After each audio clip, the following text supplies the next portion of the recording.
Imagine a defensive wall system so massive it runs 165 kilometers through the Nigerian rainforest, longer than Hadrian's Wall in England, encircling an area larger than Greater London.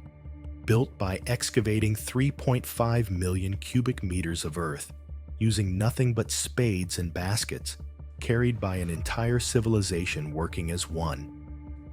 Picture trenches 6 meters deep with steep vertical walls, their embankments rising like serpents through dense jungle, protecting a kingdom ruled by a mysterious woman so wealthy and powerful that legends link her to the biblical Queen of Sheba herself. This is Sungbo's Eredo, not ruins in some far-off desert, but a living archaeological wonder hidden in southwestern Nigeria, where the Yoruba people's ancestors created the world's second longest wall system after the Great Wall of China. From 800 to 1000 CE, the Ijebu kingdom raised these earthworks through unprecedented cooperation, with men digging, women carrying, children running messages, and elders supervising the construction of defenses that would protect their sacred heartland for centuries. Yet this marvel remains virtually unknown to the world. Its connection to a legendary queen dismissed by scholars, its remarkable construction techniques overlooked by historians who couldn't believe Africans capable of such sophisticated engineering.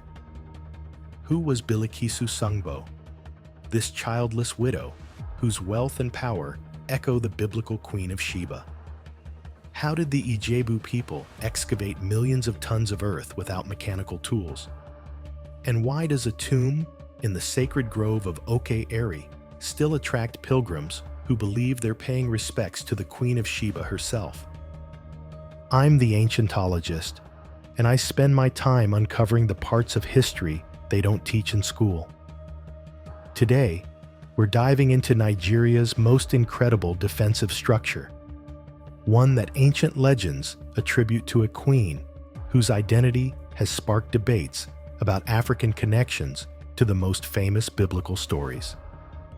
Hit that subscribe button and ring the notification bell, because this journey into the Yoruba heartland is about to reveal engineering genius and royal mysteries that will completely reshape your understanding of ancient West African civilization. 1. The Yoruba foundations. Long before the first stones of European castles were laid, the Yoruba people established sophisticated kingdoms across West Africa. Their civilization rooted in shared language, spiritual practices, and oral traditions that preserved knowledge through generations of storytellers and priests. The Yoruba trace their origins to Ile-Ife, the sacred city where their creation myths say the gods first fashioned the world from primordial waters, making it the spiritual center from which all Yoruba kingdoms claimed legitimacy and divine authority. By the 7th century CE, Yoruba settlements dotted the landscape from modern Nigeria to Benin and Togo. Their kingdoms organized around urban centers where craftsmen, traders, and farmers supported elaborate court systems and religious hierarchies. The Ijebu kingdom emerged as one of the most powerful Yoruba states, controlling trade routes connecting interior regions to coastal ports, where goods flowed between African kingdoms and merchants from across the Mediterranean and Indian Ocean worlds. Ijebu society was organized through age-grade systems where everyone contributed according to their abilities. Young men provided physical labor, women handled logistics and supply chains, elders offered wisdom and oversight, creating cooperative structures that modern management theorists still study. The kingdom's wealth came from agriculture, craft production, and control over valuable trade goods, including ivory, palm oil, and exotic woods that European and Arab merchants eagerly purchased at coastal markets. Yoruba religious beliefs centered on a pantheon of orishas, divine forces controlling nature, warfare, fertility, and other essential aspects of existence, with elaborate ceremonies ensuring cosmic balance through sacrifices, festivals, and pilgrimages to sacred sites. Archaeological evidence reveals late Stone Age settlements in the Ijebu region dating back thousands of years, suggesting continuous occupation by culturally related peoples who gradually developed the sophisticated social organization necessary for massive construction projects. Picture Yoruba elders gathered in forest clearings, their discussions determining community projects, while younger generations waited to transform decisions into actions. Their cooperative spirit about to create Africa's most ambitious earthwork system. What cultural values allowed the Yoruba to organize thousands of workers for projects benefiting the entire community rather than just royal elites? Drop your thoughts in the comments below. I'd love to hear what you think about these incredible cooperative builders. And stick around, because we're about to meet the mysterious queen who inspired this massive construction. 2. The legend of Bilikisu Sungbo. In Ijebu oral traditions, preserved through centuries of careful transmission, Bilikisu Sungbo emerges as a figure of extraordinary wealth and power, a childless widow who ruled without a husband, commanded vast resources, and inspired loyalty that motivated an entire kingdom to build protective walls around their sacred heartland. The name Bilikisu immediately catches attention as the Yoruba pronunciation of Bilkis, the Arabic name for the Queen of Sheba, suggesting early Islamic influence in West Africa and possible connections between Nigerian traditions and Middle Eastern legends about the famous queen. Local traditions describe Sungbo as fabulously wealthy, controlling trade networks that brought exotic goods from distant lands while accumulating treasures that rivaled those of any contemporary ruler. Her prosperity making her kingdom a target for jealous neighbors. Her childlessness features prominently in the legends, marking her as unusual in a culture where fertility and family continuity defined female power. Yet her authority remained unchallenged despite this deviation from normal expectations about women's roles. The Yoruba stories emphasize Sungbo's wisdom and justice, describing a ruler who settled disputes fairly, protected the vulnerable, and used wealth for community benefit rather than personal luxury, earning respect that transcended gender norms. Her connection to the wall construction varies in different versions. Some say she ordered it built, others that her wealth funded it, still others that her followers created it as a memorial after her death to honor her leadership and protect her sacred burial site. The tomb in the Oki-Eri Sacred Grove is treated with great reverence by local communities, who maintain it through generations and conduct ceremonies honoring the woman they believe revolutionized their kingdom through wise governance and strategic vision. Archaeological surveys of the tomb site have revealed medieval artifacts consistent with the wall's construction period, though nothing definitively linking the burial to a specific historical figure or confirming connections to the biblical Queen of Sheba. The legend's persistence across centuries suggests that Sungbo, whether historical queen or composite of multiple rulers, represents ideals about leadership, gender, and community cooperation that remain central to Ijebu identity today. Picture pilgrims approaching the sacred grove, their offerings including kola nuts and white cloth, seeking blessings from a queen whose memory has endured longer than most kingdoms. Her story kept alive through oral traditions that refused to let her achievements be forgotten. Who was this mysterious woman whose power was so complete that she ruled without a husband, whose wealth was so vast that her kingdom could afford the world's most ambitious construction project? 3. The Great Excavation begins. Around 800 CE, the Ijebu Kingdom embarked on the most ambitious earth-moving project in African history, mobilizing thousands of workers to excavate 3.5 million cubic meters of earth, enough soil to fill 1,400 Olympic swimming pools, using only iron spades, woven baskets, and human muscle power coordinated through traditional age-grade systems. The project's scale defies comprehension.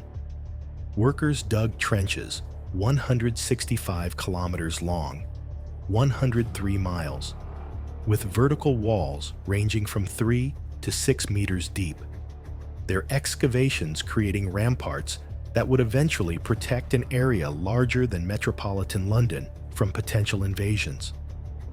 Oral traditions preserved by elders describe the organization. Old men surveyed the land and supervised construction, their experience guiding younger workers. Able-bodied men wielded iron spades to break the earth, their coordinated efforts maximizing efficiency. Women carried baskets of excavated soil to the inner side of trenches, their strength building embankments behind protective ditches. And children ran between work areas, carrying messages and returning empty baskets, their energy keeping supply chains flowing smoothly. The construction methodology demonstrated sophisticated engineering. Workers excavated steep-sided trenches that required precise angle calculations to prevent collapse, while simultaneously using the displaced earth to create inner embankments that doubled defensive height without additional excavation. The scale required decades of continuous labor, with seasonal work during dry months when ground conditions allowed efficient digging and before tropical rains could flood trenches or wash away newly constructed embankments. Workers developed specialized tools for different tasks: iron-bladed spades for cutting through root-bound forest soil, broad-bottom baskets designed for carrying maximum earth loads without spillage, and wooden stakes for marking excavation boundaries and maintaining straight lines across rolling terrain. The construction route followed natural contours where possible, utilizing ridges and valleys to maximize defensive advantages while minimizing earth-moving requirements, showing sophisticated understanding of military engineering and tactical positioning. Project coordination required managing thousands of workers across vast distances, ensuring adequate food supplies for labor forces, rotating teams to prevent exhaustion, and maintaining morale through communal work songs, festivals, and ceremonial recognition of completed sections. Picture thousands of Ijebu workers moving in synchronized waves across the landscape, their songs echoing through the forest as baskets of red earth pass from hand to hand, each load adding another layer to walls that would protect their descendants for centuries. How did ancient Africans coordinate such massive labor forces without written plans or modern communication systems? 4. Engineering the impregnable defense. The Eredo's defensive design incorporated sophisticated military engineering principles that wouldn't be codified in European treatises until centuries later. With its combination of deep ditches, steep walls, and strategic positioning creating barriers that could stop armies while channeling attackers into carefully prepared killing zones. The primary defensive element was the trench itself, 6 meters deep, with near-vertical walls that made crossing impossible without ladders or improvised bridges, forcing attackers to expose themselves while defenders rained projectiles from embankment heights. The inner rampart, built from excavated earth, rose behind the trench to create total heights of 9 to 12 meters from ditch bottom to embankment top, equivalent to a 4-story building, providing defenders with commanding views and devastating height advantages during combat. The system's length of 165 kilometers meant that attacking forces couldn't simply bypass fortifications. They faced continuous barriers requiring either dangerous crossings or exhausting marches to find weak points, giving defenders time to mass forces at threatened locations. Strategic gaps in the wall system served as controlled entry points where traffic could be monitored, taxed, and defended, with gates probably constructed from massive wooden doors, reinforced with iron fittings, and secured by drawbridges spanning the trenches. The embankment's gentle rear slope allowed rapid movement of defensive forces, while the steep outer face prevented enemies from scaling walls, even if they successfully crossed the protective ditch, separating them from defenders. Vegetation was deliberately maintained or removed to optimize defense. Cleared zones around walls provided open fields of fire for archers, while forest preservation in some sections concealed defensive positions and created ambush opportunities against approaching enemies.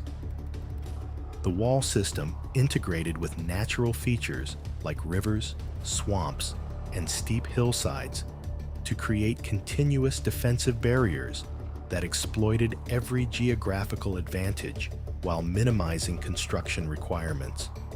Water access was crucial for sustaining populations during sieges. The wall system enclosed water sources while denying them to enemies, ensuring that defenders could outlast attackers unable to maintain sieges without reliable supplies. Archaeological evidence suggests that the walls were maintained through generations, with periodic reconstruction addressing erosion, vegetation encroachment, and strategic modifications that adapted defenses to changing military technologies and tactical requirements. Picture Ijebu warriors manning the ramparts during enemy approaches, their iron-tipped spears and poison arrows ready, while drummers signal defensive positions, the massive walls providing psychological advantage as invaders contemplate impossible crossings under constant fire. What military threats drove the Ijebu to construct such elaborate defenses, and how effective were these earthworks at protecting the kingdom? 5. The Sacred Tomb of Oke-Eri. At the heart of the Eredo system lies the sacred grove of Oke-Eri, where a tomb believed to be Bilikisu, Sungbo's final resting place, has attracted pilgrims for centuries, its sanctity maintained through strict protocols that limit access while preserving spiritual power that locals believe still radiates from the burial site. The tomb's architecture reflects medieval West African burial practices for high-status individuals, with earthen mounds covering burial chambers where the deceased was interred with grave goods reflecting wealth, power, and religious beliefs about the afterlife.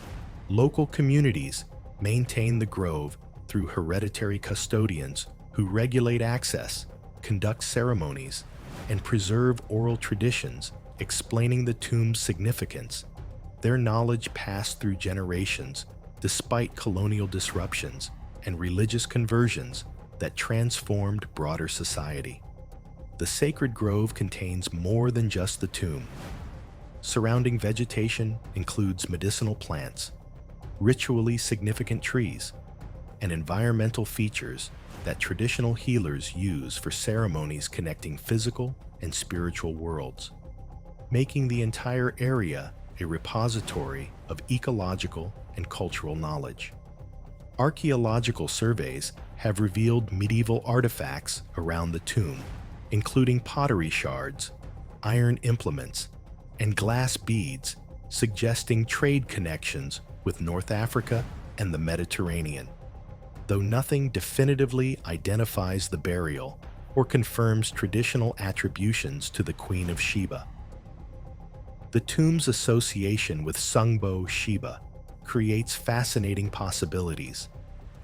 Did Islamic traders bring Queen of Sheba legends to West Africa, where they merged with traditions about a local queen?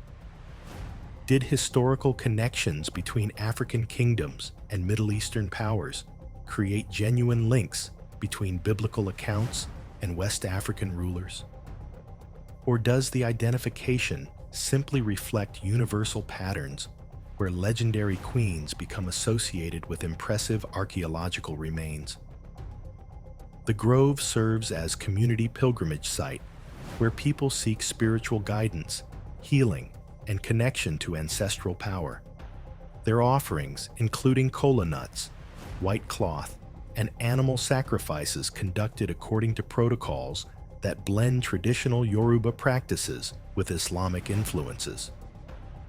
Modern custodians face challenges balancing religious traditions with archaeological interests. Excavations could provide historical clarity, but would violate spiritual beliefs about disturbing sacred spaces, creating tensions between scientific inquiry and cultural preservation. The tomb's survival through centuries of political change, religious conversion, and colonial disruption demonstrates the power of oral traditions and community commitment to preserving heritage regardless of external pressures attempting to erase or reinterpret indigenous knowledge. Picture pilgrims approaching the grove at dawn, their white garments symbolizing purity as they prepare offerings for a queen whose memory has outlasted empires, her tomb remaining a focal point for spiritual power that transcends modern religious boundaries. What drives people to maintain such dedication to ancestral traditions when dominant religions and modern skepticism challenge their beliefs? Let me know in the comments what you think about these incredible spiritual traditions. And stick around, because we're about to explore the astonishing biblical connections. Sungbo's Eredo stands as eternal proof that African engineering genius created marvels rivaling the world's greatest constructions. 165 kilometers of defensive walls built through unprecedented cooperation, where entire communities united to excavate millions of tons of earth and transform their landscape into an impregnable fortress. The Yoruba people's ancestors didn't need pharaohs with unlimited slaves or emperors commanding massive armies. They achieved greatness through mutual cooperation, with men, women, children, and elders each contributing according to their abilities to create something that protected generations of their descendants. Whether Bilikisu Sungbo was the biblical Queen of Sheba, a local queen whose story merged with imported legends, or a composite of multiple powerful rulers, her legacy endures in walls that have survived a millennium and traditions that refuse to let her memory fade into obscurity. The connection between Nigerian traditions and biblical accounts may never be definitively proven, but the archaeological reality is undeniable. West African civilizations built sophisticated defensive systems that demonstrate engineering knowledge, organizational capabilities, and social cooperation rivaling any ancient culture. Today, Sungbo's Eredo faces new threats from urban development, agricultural expansion, and simple neglect as one of humanity's most impressive earthworks slowly erodes while waiting for UNESCO World Heritage recognition that could protect and promote it to the world. The young creatives, traditional custodians, and government agencies now working together to preserve and promote this site represent the same cooperative spirit that built the walls themselves. Different groups uniting for common purpose that benefits everyone. But preservation isn't enough. These walls deserve celebration, not just as Nigerian heritage, but as human achievement, demonstrating that sophisticated engineering and massive construction weren't exclusive to empires built on exploitation and forced labor. The story of Sungbo's Eredo challenges our assumptions about how great things are built, suggesting that cooperation might be more powerful than coercion, that communities working together can achieve what despotic rulers accomplish through slavery and violence. What aspect of this story inspires you most? The incredible engineering achievement, the cooperative construction methods, the mysterious queen whose identity spans continents, or the ongoing fight to preserve this wonder for future generations? Share your thoughts in the comments, and let's keep demanding that African achievements receive the recognition they deserve. Hit that subscribe button and ring the notification bell. There are more forgotten African wonders waiting to be rescued from historical obscurity.